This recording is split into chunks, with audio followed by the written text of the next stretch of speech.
ఆంధ్ర రాష్ట్ర రాజకీయాలపై వైఎస్ షర్మిలకు అవగాహన లేదని, ఆమె వ్యాఖ్యలకు పొంతన ఉండటం లేదని ఏపీ ప్రభుత్వ సలహాదారు సజ్జల రామకృష్ణారెడ్డి అన్నారు. గురువారం ఆయన మీడియాతో మాట్లాడుతూ షర్మిల మాట్లాడిన ప్రతిదానికి సమాధానం చెప్పాల్సిన పని లేదన్నారు. షర్మిలకు ఏ అన్యాయం చేశారో ఆమెను చెప్పాలన్నారు. వైఎస్ జగన్ కాంగ్రెస్ అక్రమ కేసులు పెట్టిందని, 16 నెలలు జైల్లో పెట్టారని, వైఎస్ఆర్ను ప్రేమించిన ప్రతి గుండె జగన్ను ఆదరించారన్నారు. అనర్హత అనేది పూర్తిగా స్పీకర్ నిర్ణయమని, గంటా రాజీనామా ఆమోదం కూడా స్పీకర్ నిర్ణయమని అన్నారు. ఎందుకు చేయరమ్మా? పార్టీలో పొలిటికల్ పార్టీలో ఎమ్మెల్యే టికెట్లు మార్చడము, దాంతోనే అందరూ పార్టీలు వదిలిపోయాడంటే ఏ రాజకీయ పార్టీ కూడా నిలవలేదు. ఎప్పుడు ఊరిద్దరు ఉండొచ్చు, దట్స్ డిఫరెంట్ ఇష్యూ. కానీ మెజారిటీ ఇన్నాళ్ళు కట్టుబడి ఉన్న వాళ్ళు ఇంకో రోజు వాళ్ళకి ఏదో ఒకటి ఉంటుంది. వాళ్ళకి ఏ రకంగా ఇది చెప్పాలి, వాళ్ళని కాన్ఫిడెన్స్ లేక ఎట్లా తీసుకోవాలనే ప్రయత్నాలు కంటిన్యూస్ జరుగుతుంటాయి. నా పాయింట్ ఒకటే, నువ్వు దొంగతనం చేయాలా, నువ్వు దాన్ని పొడసాలా, పోచి చేయాలా, ప్రలోభ పెట్టాలని నువ్వు చేసే ప్రయత్నాలు కనుక నువ్వు మానుకుంటే అంటే తెలుగుదేశం పార్టీ అప్పుడు ఇవేముండదుగా, ప్రజాస్వామ్యం బాగుంటుంది. తెలుగుదేశం పార్టీకి రేపు కనుక ఖచ్చితంగా వాళ్ళకు వచ్చేస్తే మెజారిటీలో వాళ్ళకు ఒక సీట్ తెచ్చుకోవడానికి తగిన ఉంటే పోటీ పెట్టుకోవచ్చు. ఏదో ఒకటో రెండో ఉంటే ఏదో ఆశ పెట్టుకుని ఓట్లు అవుతారు కదా. అసలు ఎక్కడ దగ్గరనే లేరు కదా, వాళ్లే లెక్కలు వేసుకుంటున్నారు. దానికి ఎక్స్ప్లెనేషన్ వాళ్ళు ఇవ్వాలి కదా. అదేమో ప్రజాస్వామ్యబద్ధమైంది, చాలా న్యాయమైనది, వాళ్ళకు ఆ హక్కు ఉన్నట్టు, అదేదో ప్రపంచంలో ఎక్కడ లేని ఫీట్ అయినట్టు, అలాంటిది మేం చేస్తాం, విన్యాసం చేస్తున్నట్టు వాళ్ళు చూపడము. ఇక్కడ ఈ పక్కేమో ఒకరిని డిస్క్వాలిఫై చేసి అది ప్యూర్లీ స్పీకర్ డిస్క్రిప్షన్, ఆయన తీసుకునే కాల్. స్పీకర్ అది ఒక వ్యవస్థ, సపరేట్ ఆఫీస్. దానికి సంబంధించి ఇన్ని దురుద్దేశాలు ఆపాదించడం అది ఏ రకంగా కరెక్ట్? మీరైనా అడగడమైనా ఇది అడగండి ముందు వాళ్ళు.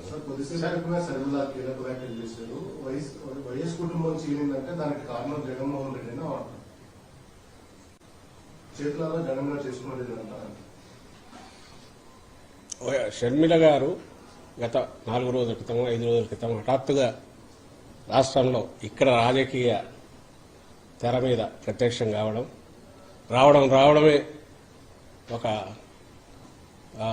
కంటిన్యూస్గా ఒక హోరు క్రియేట్ చేయాలని ప్రయత్నం చేయడము, తన తిట్టే కార్యక్రమము, ఉపన్యాసాలు, వ్యంగ్యాస్త్రాలు రకరకాలు చూస్తూనే ఉన్నారు, అందరూ చూస్తున్నారు. సరే, ఆమె మాట్లాడిన మాటలకు సంబంధించి అన్నిటికీ సమాధానాలు ఎందుకు ఇవ్వాల్సిన అవసరం లేదంటే, ఇక్కడ రాజకీయాల గురించి కానీ, ఇక్కడ జరుగుతున్న అభివృద్ధి కానీ, ఇంకొకటి కానీ, రాష్ట్ర వ్యవహారాల గురించి కానీ ఆమె ఏమి అవగాహన ఉన్నట్టయితే లేదు, కనపడట్లా.